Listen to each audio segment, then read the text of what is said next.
everyone, it's Miss Sarah, and today I'm going to show you how to make pancake mini muffins. This recipe is easy to make and you don't need a lot of different ingredients. So you're going to need some pancake mix. It can be whatever brand you prefer. You're going to need a couple of eggs. You're going to need 2 eggs. You're going to need some milk or buttermilk. I'm using buttermilk today just because I think it makes the pancakes a little fluffier. And then you're also going to need some maple syrup. Now, if you don't have maple syrup at home, you can use regular syrup, no problem. And then you're going to want some toppings and fun things to put inside your muffins. So you can do food coloring to make them different colors. You can do sprinkles, different fruits, like some berries or a banana. For those of you who like chocolate, you can maybe do some chocolate chips. You could swirl in some jelly, but you can also swirl in things like peanut butter or Nutella or dried cranberries or nuts if you're able to eat nuts. So it's a fun thing to make because you can kind of personalize them to the different people in your household. And then as far as supplies, you're just going to need a bowl. You're going to want a whisk, a muffin or a cupcake tin. You're going to need some measuring cups. And then I also have some toothpicks so I can swirl everything in. And then I just have an ice cream scooper to help me scoop things. So to start off, you're going to want to make sure you wash your hands, which I already did. And then you're going to want to preheat your oven to 350 degrees. So before I start baking, I like to prep my cupcake tins. So I'm going to put cupcake liners in them. If you don't have cupcake liners at home, you can use some cooking spray.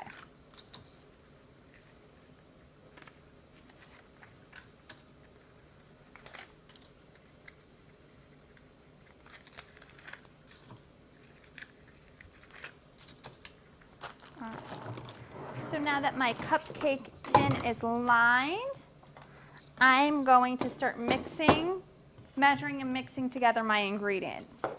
So I'm going to start off with 2 cups of pancake mix.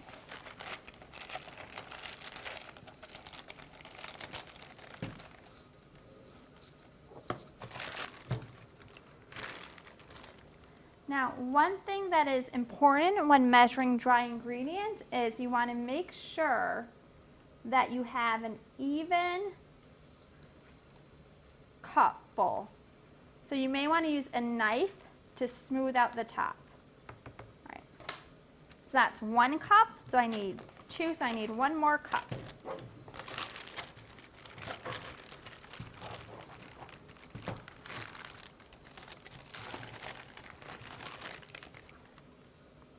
Again, I'm just going to kind of smooth out that top. So I get a nice full cup. Next up, we're going to do 2 eggs. Now, if you don't feel comfortable cracking eggs, you can crack your eggs over a separate bowl. I'm usually pretty good at cracking eggs, so I'm just going to go right into my pancake mix.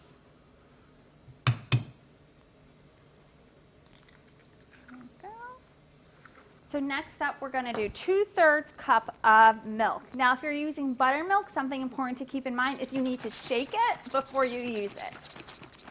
Make sure you give it a good shake. So this is 1/3 cup, so I need to do 2 of these.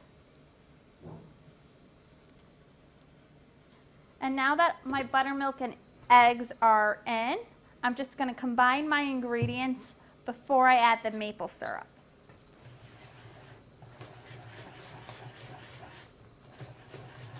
And when you're whisking, you want to make sure you get the sides and kind of scrape the bottom.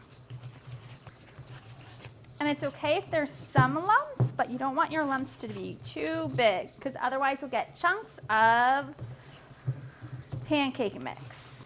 Now you'll notice at this point your pancake mix is a little thicker than when you normally make it at home. That's because we haven't added the maple syrup yet, but when we do, it will thin it out.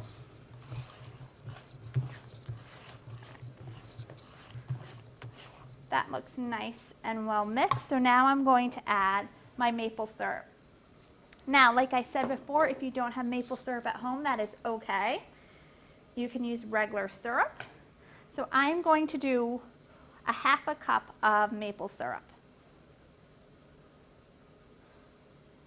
There we go.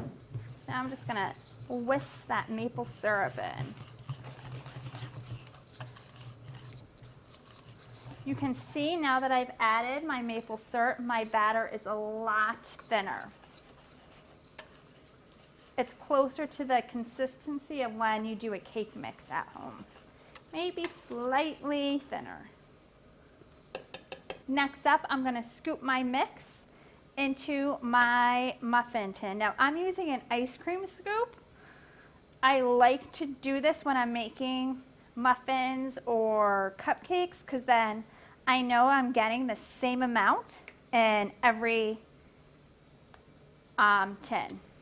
So I'm going to do 2 scoopfuls in each tin because you want them about 2/3 of the way full.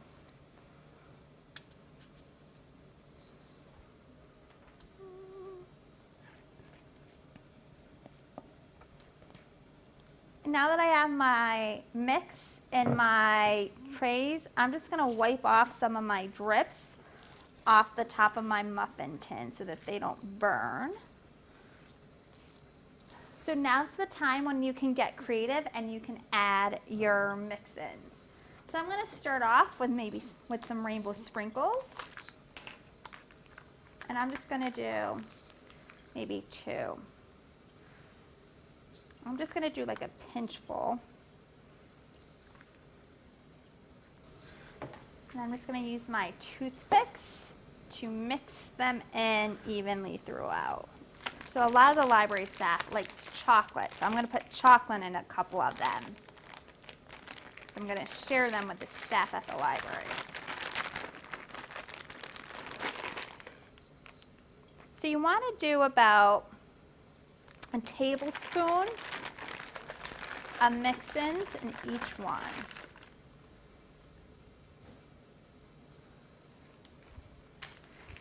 Again, just going to mix them in. Now I use chocolate chunks, but you can use chocolate chips, you can use white chocolate chips, whatever you like. So I think I'm going to do blueberries in a couple. And I guess I'll make those blue. So if you guys want, you can put food coloring in all of them. If you know you want them all to do the same color, you can add your food coloring when you make the batter itself before you pour them in the cupcake tins. That's a little easier to mix that way. That one's blue. Just going to put a couple blueberries in.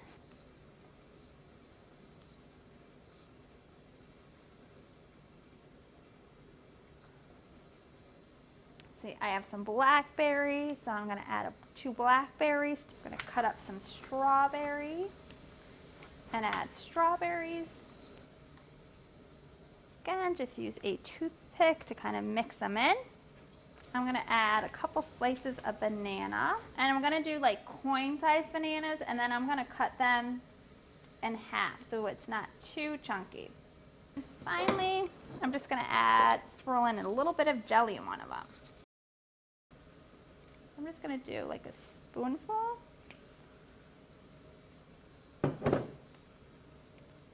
Use my toothpick to kind of swirl it around so that people aren't getting a big chunk of jelly. So now that I have all my mix-ins in, if you want, you can see sometimes the fruit or the chocolate rises to the top, so you can just use your finger to kind of poke those down more if you don't mind getting a little messy. So now that everything is all mixed together, we are going to bake them in our oven at 350 degrees for 14 to 16 minutes. So our oven's nice and warm, and then we're just going to put them on our rack. Remember, you're going to bake them for about 14 to 16 minutes using a toothpick to test to make sure that they're done. This is what they look like. You may want to give them about 5 minutes to cool off before you guys enjoy them, and you can use some syrup or something else that you enjoy to dip them in. So I hope you guys had fun cooking them. Bye.